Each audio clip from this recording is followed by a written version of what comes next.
Auburn's offseason was close to perfect, but now Hugh Freeze has to change his focus entering the season. Freezing temperatures are likely for several hours inland and a few hours closer to the coast. Yes. You are Locked On Auburn, your daily podcast on the Auburn Tigers. Part of the Locked On Podcast Network, your team every day. Yes, welcome on into Locked On Auburn, your daily Auburn Tigers podcast. I'm your host, Zac Blackerby, and thank you so much for making Locked On Auburn your first listen every single day. Joining me, Montgomery Radio, that the man you want to be. It's Darrell Dapprich hanging out with us today, and happy start of fall camp to all who celebrate. And if you're joining us, if you're an everydayer, of course, you are celebrating just that. But Darrell, it's a big day. It's exciting. And it's even more exciting than we probably thought it would be 6 months ago because the offseason has been so good. It's been so perfect. Half the roster wasn't here a year ago. We think we've improved it at most positions. But now, Hugh Freeze has to put a different hat on.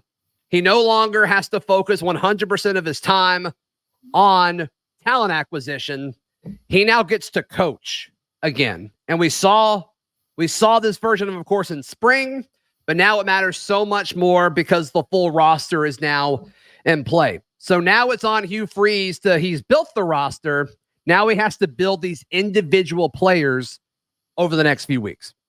Yeah, there's always demarcation points along an offseason where you start to track and start to see when you're getting close. Obviously, what happened in the transfer portal was so great for Auburn fans because it gave us like another mini season. When you watch the roster rebuilding in front of your eyes, and then SEC media days, now the start of fall camp. Any fall camp, if you're a college football fan, you go into it with optimism and excitement. This one is off the charts for what you just said. Number one, the excitement of the recruiting buzz that's going on right now, what he did in the transfer portal a few months ago, and then the unknown, the curiosity of what's he going to do on the field. What kind of coach? What are we going to see with play calling? What are we going to see with developing? I mean, all those storylines make it so exciting, but you're right. Now it starts to really, really matter. He won the offseason. There's no doubt if you're an Auburn fan, you're as excited going to this fall camp as you've been in a long time. Yeah. But you have to follow that up with some success on the field and coaching and scheming and play calling. And I think that is just as exciting as going into a first recruiting class, proving the first transfer portal. What's he going to do? All these things that you can check off your list. Now we come to what kind of coach on Saturdays is he going to be? And to me, that's the most exciting part. I cannot wait to watch it unfold. I'm with you, especially the scheme aspect of it. And we've seen Hugh Freeze beat teams that are better than him from a talent standpoint. He beat Nick Saban in back-to-back years while he was the head coach at Ole Miss, which is obviously exciting, but also, beating Arkansas a year ago when he was the head coach at Liberty. I mean, that was their Super Bowl, and he lived up to the task, and that was a really, really cool moment when he was able to pull that off. And we didn't know at the time that he'd be Auburn's next head coach, but I think Auburn fans are even celebrating that because it's Arkansas, and that's hilarious that that they lost that game. And so now it's, okay, what does this look like? Because we saw different position groups and we heard reports of different position groups getting better over the course of spring practice. The offensive line certainly passes the eye test this past spring, especially at the center and the two tackles. They went and got some other guys to play offensive line. We'll see how that works out. Or, you bring Cam Stutz to media days. Is he one of these starters at guard? What does Connor Lew look like? Is he going to start as a freshman? Jeremiah Wright seems to be really well respected amongst the locker room. Does that work out? And of course, the defensive back room, you feel good about that. The running back room, you feel good about that. But the position groups where there's like, okay, there's a glaring weakness. Mm-hmm. And I mean, he didn't pull any punches in his press conferences this past spring. I mean, he gave some love to the linebackers, and they went out and only got one linebacker since the end of spring, Larry Nixon. But the defensive line, specifically like the jack linebacker pass rushing situation, they went out and got some of those guys. Mm-hmm. They needed help at wide receiver. You didn't hear anything good about the wide receiver. And it's kind of funny because Heather Dinich of ESPN goes to the practice and she's like, what's going on with these wide receivers? And everybody kind of is like, what are you doing? What are you going on? And she was right. She was right on that front. And so they go out and get 4 new wide receivers that all are apparently having great summer sessions, which is exciting. All have a chance to start. So now you got to see what Hugh Freeze does and this coaching staff does as far as, okay, the talent's there. Let's get guys in the right spots. And you don't really have that long to do it. You don't. And I think it's a classic example of how a season unfolds and what it looks like, the feel that you get. So, I want to win, and Hugh Freeze and the Auburn fan base wants to win as many games as possible. Sure. But to me, I have a feeling that this coaching staff, a 7-5 or an 8-4 will look different than a normal 8-4 or 7-5 will. There will be excitement within that framework of a 12-game season. If Auburn wins 8 games, in all 12 games, I think that you'll come away pleased with effort, performance, scheme, how he utilizes these players. I know it sounds strange, but not all 7-5s and 8-4s and 9-3s are created equal. I think this coaching staff will put players in position on the field to succeed, that even if they come up short in a couple games, you're going to walk away satisfied and say, you know what, man, Auburn's just right there. I mean, when he even gets more players with his schemes and his play calling and he gets the right personnel, that's what I feel like is going to happen. I just think it's going to feel and look different.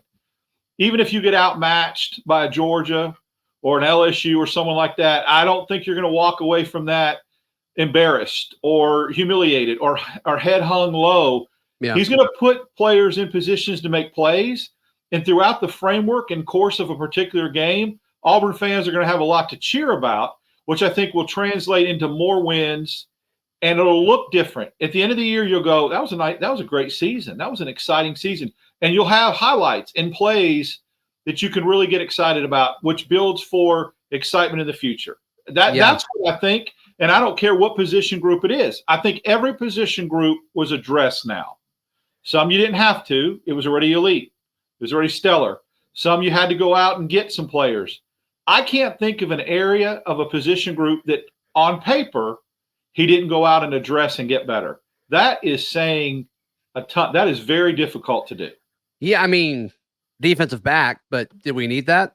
That's what I'm saying. Defensive back, you didn't need to. You were already stellar. I mean, if you go out and you have Bryce Young, you're not going to add to the quarterback room and say we got better. I'm not saying our defensive backs are the equivalent of a Bryce Young, but I feel like I'm obnoxiously high on DJ James, so I wasn't going to stop you. I wasn't going to let you do it.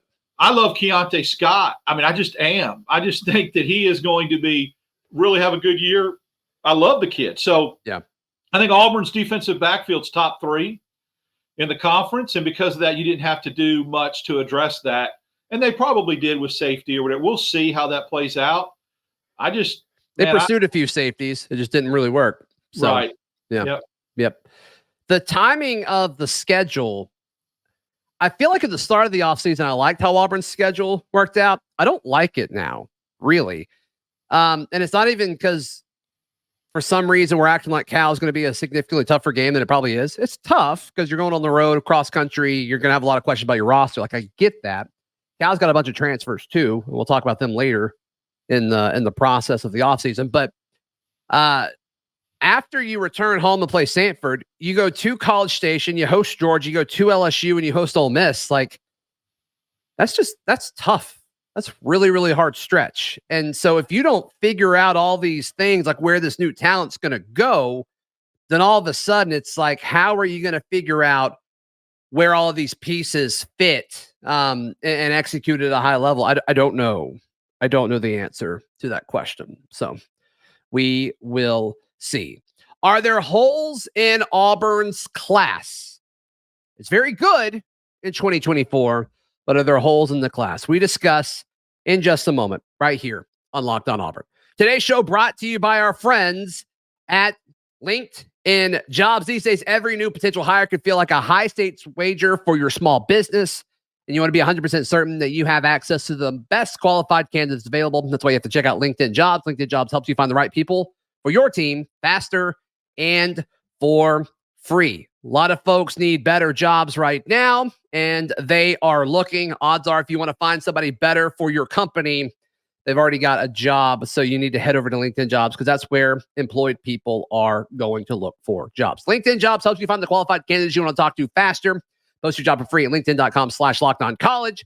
That's linkedin.com/lockedoncollege to post your job for free. Terms and conditions apply. Darrell Dapprich hanging out with us on this wonderful Wednesday. Darrell, we both feel really good, really strongly about Auburn's 2024 class, but there are holes in it. Maybe. We discussed that now. When you look at it, the trenches seem to be the one place where you look and you're kind of scratching your head, right? And also because we've kind of sung this song before, whereas like top 10 class, a lot to be excited about, but there's not a ton of offensive linemen. DeAndre Carter is expected to commit soon, and Auburn is the clear favorite as more and more crystal balls come Auburn's way for him. Is that enough? Is that enough to kind of say, okay, all right, if we get one or two more of these guys, we're going to be okay, and maybe that's the start of something? I absolutely think it is, and I think it's because of the addition of Dylan Sedna, which when you look at it, Auburn had an enormous amount of offensive tackles last class. So you may say, well, what does that have to do with this class? Well, it makes me a lot less concerned if you don't get those kind of numbers in 2024 because of loading up in 2023 and then adding a transfer from Northwestern who's never played a college football down yet, but was, basically in that 23 class is how you look at it. Because of the numbers and the quantity of offensive linemen that they procured in 2023, including this Sedna kid, I don't have the same fear or the same anxiety about Auburn only getting 2 or 3 in this class. They could go a cycle and only get a couple because of the way they loaded up last year. They just can't go 2 cycles. You better go get some. If you don't get 3 in 2023, and I think Auburn, or 2024 class, I think Auburn will. I think Auburn will end up with 3 offensive linemen. Then you're okay. But if you don't get that, then you better get 5, 6 again in 2025. Because it goes back to what they were able to accomplish in the 23 class with how many linemen they signed. Are you saying Sedna? Yes. Are you sure it's said that way? It may not be. I don't know. It's spelled Senda, but I don't know. It could be Senda. Yeah. Could be Senda. Dylan, our boy Dylan. But I'm with you. I think 3 really solid offensive linemen and Dylan Senda coming in, former 4-star. I think that really juices up what you need. I think that's enough because Auburn's going to have to rely on the transfer portal for offensive line, I think, for the next 2 cycles. I just think that's part of it. Getting Muskrat helps because I think he's in the future plans. I think Tall Miller is certainly in the future plans, but you need other guys. You need to constantly be reloading that. It's going to take several years for that. So I'm not pressing. I don't think they need 4 or 5 offensive linemen, but I think 3 is a good number. Another hole that sticks out is the other side of the line of scrimmage. Yes. Defensive line, Malik blocked, and you feel good about that. Then it kind of drops out. And Joseph Phillips is expected to play jack/edge, which helps some. But as far as those down, hand in the dirt defensive linemen, you got to fix that. But, I mean, with TJ Lindsey, Kamarian Franklin coming in, or potentially coming in, I mean, that could become a position of strength in this class really quick. It could flip from a hole or a weakness to a strength in a matter of a week. So I want to make sure I'm glad you differentiated defensive line and not including jack or edge guys. That's not what I'm saying. When I think defensive line, it's exactly like you said, hand in the ground dudes, nose tackles, interior linemen, that kind of thing is what I think Auburn right now is lacking in this class. But again, it could change within a matter of 1 week. And Lindsey could pop, and then Franklin can pop, and maybe there's one more that's out there, and then that can become like what I feel linebacker has become is a strength in this class. Although it depends on how you classify Phillips, like you said, edge, that kind of stuff. So I think that's definitely right now needs that Auburn has to address. But the great thing about it is they've got them on campus. We're hearing rumors that Auburn's leading it with these guys. So get a couple of them to commit, and you turn it around from a question mark to an exclamation mark in a heartbeat. Auburn's about to lose a lot of tight ends. Is Martavius Collins good enough in your mind? Is that enough in this class for you to feel content with that? No, I'd like to add one more tight end, and we'll talk about another position where I'd like to add one more person. But, you got Michael Riley-Ducker, who's ready to emerge, and I'm talking about after Fairweather leaves next year. And then, like you said, you've got Collins. So I think you need one more, especially the way Hugh Freeze uses tight ends. Right. And I think what you're going to see is Fairweather's going to spoil us as a fan base. He's going to give us a taste. Yeah, right. And so you're going to go, oh, my gosh, look at how they're using the tight end. Look at how great using the tight end in this offense is. So it's going to make you hungry to get more tight ends to be used that way. I think he's going to give us an appetizer. He's going to tease us. We're going to go, you know what? This is what we want from a tight end, so you better stock some to go forward and use him in the Hugh Freeze system. What's the other position group that you want to see somebody added? Running back. I'd like to get one more. You want two? And I think, between Watson and maybe the kid Frazier, there's probably it's going to happen. But until it does, it's a concern for me. Until the hay is in the barn kind of thing. I love Fat Burnett. I think he's a great start to this running back class, but I'd like to add one more. I think you go into any recruiting class, if you get 2 4-star or better running backs every year, and then grab one in the portal if you have to, you're doing that. You're building that. And I mean, obviously with Cobb and Battie and some of those guys in Austin, Auburn's set and Hunter, but that could change quickly. Injuries. And then if you want to go a class out, I mean, Alvin Henderson has a chance of popping. So he's one of the best classes, or best in that class. So, but even that 2025 class, that's what you don't know. It's a crapshoot. Do you tell Henderson, if you sign with us, we won't recruit another running back because he's so elite and you want him so bad? Even a guy like Henderson, I think you got to take another back. I think the key in this day and age of college football, and especially the SEC, and this is something Hugh Freeze has always done, is having a change of pace with your running backs. The lightning and thunder type thing, where you have a back that can get you yards in between the tackles. You have a back that can bounce outside, and then you have a back that can take it to the house, that can house it. Auburn has that dynamic right now in the running back room. Change of pace backs, different types of backs. You need to continue that, and that's why you probably need 2 running backs every class. Yes. I'm not as in that boat or camp as you are and a lot of other people are. I do think it'll happen, but I don't think we should just take a running back to take a running back. And it seems like they like these 2 guys. Don't get me wrong. And what I've watched with the Watson kid, who's committed to Louisville currently, I like his tape, Darrell. I mean, there's nothing really to kind of look at and say, like, this doesn't make sense, because he's a different style of runner than what Fat Burnett is. Fat Burnett's going to be more of your bruiser. And then, I think Duke Watson could be kind of some other, get the ball in his hands on the edges or throw the ball to him or whatever you need him to do. A one-cut kind of back style player. So I get it. I totally get it. But then everything else, like, you obviously feel good about quarterback. You obviously feel good about wide receiver. And then the defensive back situation is incredible. Yeah.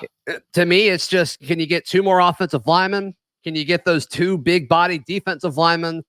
And I'm with you. If you get a tight end and a running back, like, let's mail this thing in. You know what I mean? That's the beauty of getting a class that's really diversified, where once you get those big dogs, and Auburn has an opportunity to have 4 5-stars in this class, if it breaks their way, you can get picky then in your selections for position group. Like you said, not just take a running back to take a running back. Say, well, if these are the 2 I'm targeting. If they come, great. If not, I'm not going to just take a lower 3-star just to have the body in the room. When you get the high quality guys out of the way, you can start being picky in your position groups. And it's really a foreign place to be over the last couple of years. To tell you the truth, it's just it's incredible. It's a fun place to be right now. There's no doubt. So every fall and spring, but we're in fall camp now.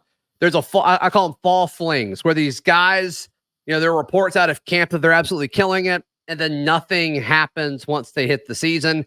I have a few predictions for a fall fling. Sounds like you do as well, Darrell. I'll give a little hint. Mine's a tight end, and it's not Rivaldo Fairweather. We discuss in just a moment right here on Locked On Auburn. Want to encourage you to join the Locked On Auburn Discord. It is free. All you have to do is click the link in the episode description down below. Darrell, I think this offense is going to be running a lot of things through Rivaldo Fairweather. And I think you're going to have the first group do stuff. I think you're going to have the second and third groups then come in behind them and do similar things. And I think the process of that is Micah Riley-Ducker is going to get a lot of catches in practice because the backup quarterbacks and the backup offenses, they're going to run stuff that's like seams and things that are designed to hit the tight end quickly because everybody needs to be on the same page. And I think Micah Riley-Ducker is going to be the benefactor of being Rivaldo Fairweather's backup throughout fall camp.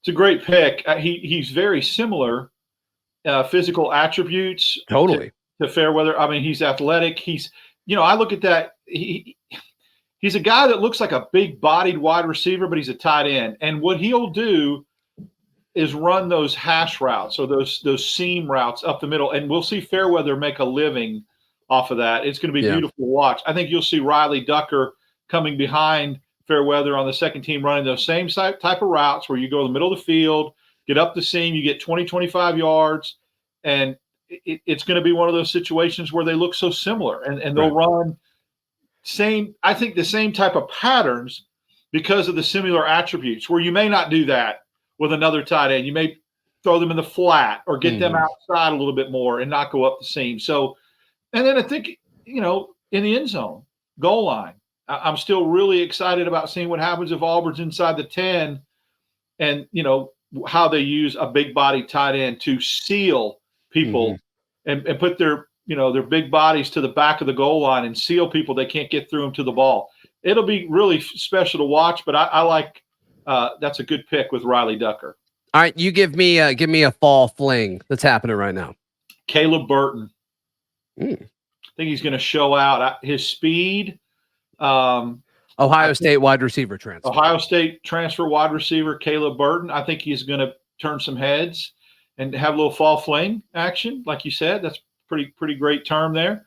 And he's going to. I think he's going to get people overhyped, a little bit overexcited at what he does in camp. I mean, Auburn always has those dudes. I remember like Marcus McLean would catch all these touchdown passes and have a great fall camp. And there's always dudes that do that. Some running backs have done that in the past. So I like Caleb Burton a lot. It seems like it's always the fourth running back. It's like Sean Jackson, totally. In a scrimmage. Yeah. Totally. And carry people down the field and be like, there's our bruiser back. We need, he'll get like 3 touches. Yeah. It's like, I love Sean Jackson. I think what he's done for this team has been great, but it's just, there's so many running backs ahead of him that need touches. So that's a tough one. Interesting note about the wide receivers. And I said this on the show yesterday, Darrell. I think the wide receiver room is going to be the room we know least about heading into the season. And I say the collective we, like everyone that exists on this planet. I think that's going to be the position group that we know the least about, including the team. Just because they're going to have to try different things, I think, in games. And also depends on how long the quarterback battle stretches out, how many true reps you're going to be able to really get. And question marks with health with a particular receiver. So, if Shorter's ready to go and 100% healthy, he may answer the question. But if we don't know, then we don't know. And so that's going to be an unknown going into the into the season. On the On to Victory podcast, I hosted it with Jason Campbell. I don't know when it goes up. It'll go up sometime this week. But one of the guests we had on this week is the baby goat, Hank Brown. And Jason asked him, who are the wide receivers we should be excited about in fall camp? And he said, I've got 2. One of them was Camden Brown, the love of your life. And the other, I don't know how to do that. Okay, go ahead. Well, that was a good looking heart. And then the other, he's like, I'll go slot receiver for the other one. And I'm just like, he's going to say Javarius Johnson or Caleb Burton, right? Yeah. He didn't. He said Jay Fair. Wow. So his 2 answers were Camden Brown and Jay Fair. I don't know what to do with that information, but that would make sense, right? It would make sense for both of those guys to pop. I think Jay Fair would surprise me more than Camden, just to be honest, because Javarius Johnson appears to be the obvious slot. Are there enough mouths to feed from a slot receiver standpoint for that to really happen? I don't know, because I would assume Coy Moore would be second. He may not be. But I thought that answer was interesting. That is interesting. And I was going to say this, if that's the case, that bodes well for Auburn if Jay Fair emerges. I think you have what I consider to be known commodities in Brown, in Coy Moore, in Hooks, in my opinion, in Shorter if he's healthy. Right. These are guys that I think we feel pretty confident about if they're a stock you buy. If you get a guy like Fair that emerges and Burton that emerges, then you're really getting deep. And I just think it will absolutely bode well for depth and there's a potential there to run 6 or 7 wide receivers at you every game, and it could just be total madness if those guys produce. That'd be great. I think we would all take that in a heartbeat. So tomorrow is when practice actually starts. They just report today. But on Thursday and Friday, we will get a few minutes in the open media, open viewing period. And so we'll report as much as we can from that. We'll also get a few press conferences as well. So we'll react to all of that. Don't worry. Be sure to subscribe to Locked On Auburn so you see every bit of coverage that we bring your way. Darrell, how can people give you some love, my friend?